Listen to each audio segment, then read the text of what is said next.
Di tengah meningkatnya ketegangan di Timur Tengah, Korea Utara menawarkan bantuan untuk Iran. Dan tidak tanggung-tanggung, Korea Utara siap memasok rudal jarak jauh andalannya diberikan untuk Iran dalam menghadapi Amerika Serikat dan Israel.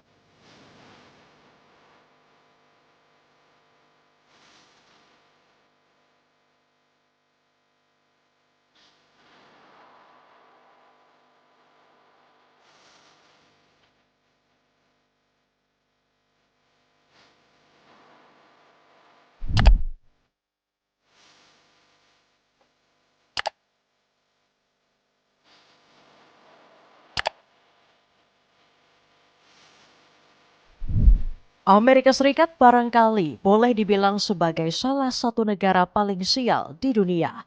Meskipun dipersenjatai dengan kekuatan militer mutakhir, negeri Paman Sam punya sederet musuh yang bisa menyerang kapan saja. Contoh seperti saat ini, ketika Korea Utara menyatakan sikapnya untuk memasuki medan tempur. Pemerintah Kim Jong-un dikabarkan siap memasok Iran dengan 500 rudal antar benua yang bisa menenggelamkan Washington.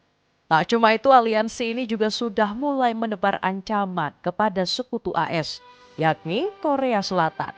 Mereka harus menerima nasib sial usai kapalnya ditenggelamkan di Selat Hormuz. Dan di saat bersamaan juga ditantang perang militer korut. Pyongyang disebut sudah menyiapkan artileri jarak jauh dan kapal tempur baru untuk meratakan ibu kota Seoul. Sampai-sampai hal ini membuat Presiden Lee Jae-myung ketakutan dan menolak berperang bersama AS. Terlebih Korea Utara terkenal dengan senjata nuklirnya yang bisa menghempas raksasa seperti Amerika sekalipun. Akankah situasi ini membuat Donald Trump semakin disalahkan satu dunia karena membiarkan konflik meluas dengan begitu cepat? Cetak Gol coba merangkum. Bersatunya Korea Utara membantu Iran meratakan sekutu Amerika Serikat sebagai berikut. Menyatakan dukungan nyata mengirim 500 rudal ke Iran.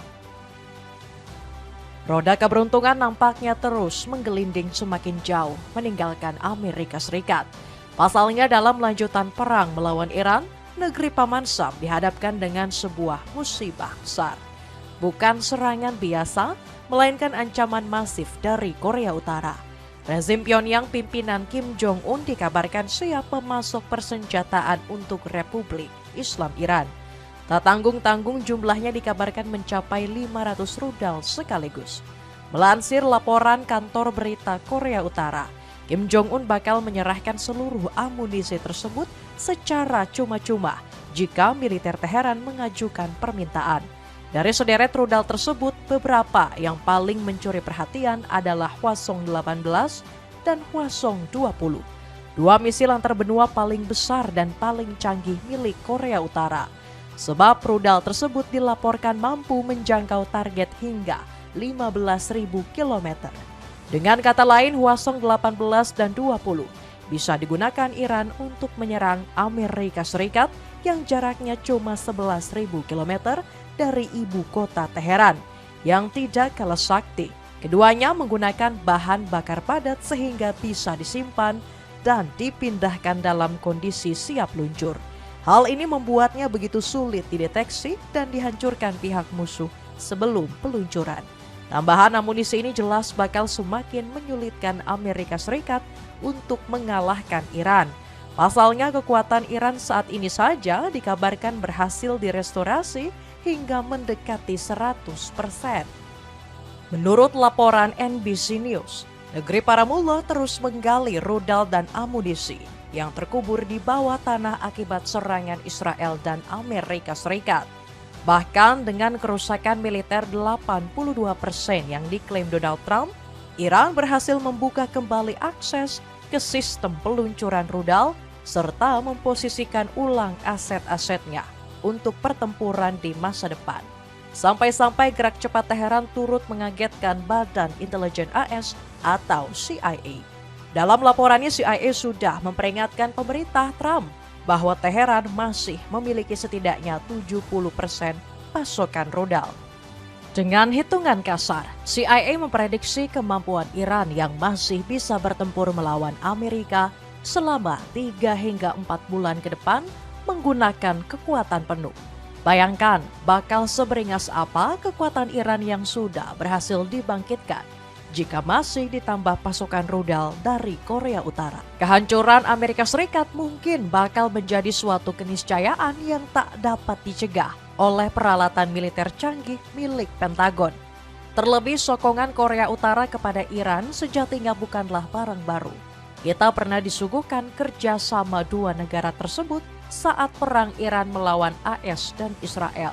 Salah satunya dalam operasi yang menargetkan pangkalan Diego Garcia di Kepulauan Chagos. Situs milik Inggris dan Amerika itu tiba-tiba diserang menggunakan 2 buah rudal balistik. Otoritas Paman Sam menuduh Iran sebagai dalang serangan tersebut. Sayangnya klaim tersebut juga tidak bisa dibilang tepat 100%. Sebab Iran dan pangkalan Diego Garcia terbentang oleh jarak sejauh 4.000 km. Hal ini jelas tidak masuk akal, mengingat rudal terjauh yang dimiliki IRGC hanya bisa menjangkau jarak 2.000 hingga 2.500 km. Dan jawaban paling logis untuk menjawab serangan ini adalah campur tangan Korea Utara. Sebagaimana dituturkan oleh seorang pakar militer AS bernama Bruce Bechtold, rudal yang diluncurkan ke Diego Garcia adalah musudan. Iran membeli 19 rudal ini dari Korea Utara dan menerimanya pada tahun 2005. Mereka telah memiliki kemampuan ini sejak tahun 2005. Dan ini bukanlah senjata rahasia, tutur Bechtold. Menghancurkan sekutu AS Kim Jong-un serang Korsel. Ada satu hal yang lucu di balik dukungan Korea Utara kepada Republik Islam Iran. Pasalnya pemerintah Kim Jong-un sempat dicurigai menjaga jarak dengan Iran untuk mendekati Amerika Serikat. Tuduhan ini disampaikan oleh tetangga Pyongyang yang hobi koar-koar. Siapa lagi kalau bukan Korea Selatan? Usut punya usut, hal ini cuma dikarenakan Korea Utara tidak mengumumkan ke publik bahwa mereka telah membantu memasok senjata ke Teheran. Dinas Intelijen Nasional Seoul tidak melihat tanda-tanda bahwa Korea Utara telah mengirimkan senjata atau pasokan ke Teheran sejak perang AS Israel terhadap Iran dimulai pada akhir Februari. Pyongyang kemungkinan besar mengadopsi pendekatan hati-hati ini untuk memposisikannya pada babak diplomatik baru dengan AS setelah konflik Timur Tengah mereka mereda, kata anggota parlemen Park Sung-won. Sayangnya perkiraan Korea Selatan langsung terbantahkan dengan ambisi Pyongyang memasok ratusan rudal kepada Teheran. Bahkan sebaliknya, rezim Kim Jong-un justru sempat menunjukkan kebenciannya terhadap AS di masa-masa perang. Sang presiden sempat berpidato sambil mengutuk kelakuan Donald Trump yang menurutnya sudah seperti penebar teror bagi seluruh dunia. Meskipun AS sekarang menggunakan tindakan terorisme dan agresi di berbagai belahan dunia, sikap arogan, sewenang-wenang, dan gegabah mereka gagal melemahkan kemauan umat manusia yang progresif untuk menentang dominasi dan penaklukan serta mencapai kemerdekaan dan kesetaraan, tutur Presiden Kim. Sial bagi Korea Selatan, posisi mereka sejak awal adalah sebagai sekutu Amerika Serikat. Dan dalam konteks ini, siapapun yang menjadi bagian dari teror yang disebarkan AS bakal menjadi musuh Iran maupun Korea Utara. Benar saja, otoritas Seoul langsung panik bukan kepalang setelah negaranya terseret dalam kobaran konflik. Dimulai dari insiden di Selat Hormuz beberapa waktu yang lalu. Laporan menyebut sebuah kapal tanker Korsel telah meledak dan hangus terbakar di jalur perdagangan dunia itu. Tatapan sinis langsung dipasang Donald Trump yang menuduh Iran sebagai dalang serangan. Meski begitu, fitnah tersebut langsung ditolak mentah-mentah oleh otoritas Teheran melalui pernyataan Markas Pusat Khatam Al-Anbiya. Dengan tegas menolak dan secara kategoris membantah setiap tuduhan mengenai keterlibatan Angkatan Bersenjata Republik Islam Iran dalam insiden yang melibatkan kerusakan pada kapal Korea di Selat Hormuz, bunyi pernyataan tersebut. Namun insiden tersebut ternyata hanyalah gerbang pembuka bagi neraka sesungguhnya yang bakal dirasakan Korea Selatan. Sebab Seoul turut mendapat ancaman perang dari Korea Utara. Berdasarkan pemberitaan dari Associated Press, Korea Utara menyatakan bakal mengerahkan sistem artileri jarak jauh yang mampu menghantam wilayah ibu kota Korea Selatan. Adapun artileri yang dimaksud adalah meriam tempur bergerak dengan kaliber 155 mm. Rencananya senjata dengan daya jangkau 60 km tersebut bakal ditempatkan di perbatasan selatan mulai tahun ini. Perluasan jangkauan serangan yang cepat dan peningkatan kemampuan serangan yang luar biasa akan memberikan perubahan dan keuntungan besar dalam operasi darat tentara kita, ungkap Presiden Kim dikutip dari KCNA. Tak cukup di situ, sang pemimpin tertinggi juga meresmikan kapal perusak tercanggih milik Korea Utara yang disebut sebagai Choehyun. Armada dengan bobot 5.000 ton itu sudah melakukan serangkaian uji coba dengan menembakkan rudal-rudal jelajah. Bahkan Presiden Kim sudah sempat menaiki kapal tersebut.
Ancaman tersebut semakin bergelora setelah Kim Jong-un berpidato beberapa waktu lalu. Pemimpin kelahiran Wonsan itu menyebut Korea Selatan sebagai negara yang paling bermusuhan dengan pihak Pyongyang. Setelah pernyataan tersebut, dirinya langsung menghapus ketentuan mengenai penyatuan dengan Korea Selatan dari konstitusi. Sebagai informasi, ketentuan tersebut pada dasarnya memuat gagasan reunifikasi atau penyatuan kembali Korut dan Korsel. Seluruh wilayah semenanjung Korea dinilai sebagai suatu bangsa yang pada akhirnya bakal bersatu dan cuma terpisah sementara. Namun dengan penghapusan ketentuan ini, Korea Utara seolah menunjukkan bahwa sang tetangga merupakan musuh yang permanen. Menyadari ancaman tersebut, Lee Jae-myung selaku Presiden Korea Selatan langsung memohon ampun kepada Presiden Kim. Dirinya meminta agar kedua negara kembali melakukan dialog tanpa syarat. Di sisi lain, ancaman ini juga semakin memberi pukulan telak kepada Amerika Serikat. Sebagai sekutu Korsel, pihak Washington sempat merayu mereka agar ikut terlibat dalam peperangan di Selat Hormuz. Namun tekanan keras dari Iran dan Korea Utara telah merontokkan nyali pemerintah Seoul. Terbukti Korea Selatan justru menolak mentah-mentah ajakan Trump yang meminta mereka untuk bertarung. Pengen tampil simpel tapi tetap terlihat kece? Cobain celana pendek kargo mulai dari 80 ribuan saja. Cek linknya di bawah ini. Ketakutan AS jika Korea Utara ikut berperang. Amerika Serikat punya satu alasan kuat untuk mewaspadai Korea Utara. Faktor tersebut tidak lain dan tidak bukan adalah kemampuan nuklir yang dimiliki otoritas Pyongyang. Dan ketakutan ini sejatinya sudah lama ditunjukkan Amerika Serikat. Seperti halnya yang dikuak oleh Harlan Ullman selaku kolumnis di media AS bernama The Hill. Ullman menyatakan bahwa Amerika menunjukkan sikap tidak konsisten dalam menyikapi kemampuan nuklir para rivalnya. Sebagai contoh, Amerika menggunakan pendekatan militer untuk menghabisi program nuklir milik Republik Islam Iran. Padahal otoritas Teheran sudah berkali-kali menegaskan bahwa program nuklirnya hanya digunakan untuk tujuan perdamaian. Terlebih mereka baru mencapai tahap pengayaan uranium dan belum berlanjut ke pembuatan senjata nuklir. Hal ini juga disampaikan oleh Badan Tenaga Atom Internasional atau IAEA. Mereka sudah berbicara sampai berbusa bahwa tidak ditemukan bukti mengenai Iran yang mengembangkan senjata nuklir. Namun Amerika masih saja ngeyel hingga akhirnya melakukan operasi militer bersama Israel pada 2025 kemarin. Pada saat itu Amerika mengaku sudah berhasil mengeliminasi 3 situs nuklir Iran, yakni Fordow, Natanz, dan Isfahan. Kendati pun begitu, Donald Trump justru kembali melancarkan operasi besar-besaran di tahun 2026. Disinilah inkonsistensi Amerika Serikat semakin ketara. Berbeda dengan Iran, Paman Sam justru mengambil tindakan yang lebih lunak kepada Korea Utara. Donald Trump hanya pernah 1 kali bersitegang dengan Kim Jong-un di periode pertama kepemimpinannya, tepatnya pada tahun 2017.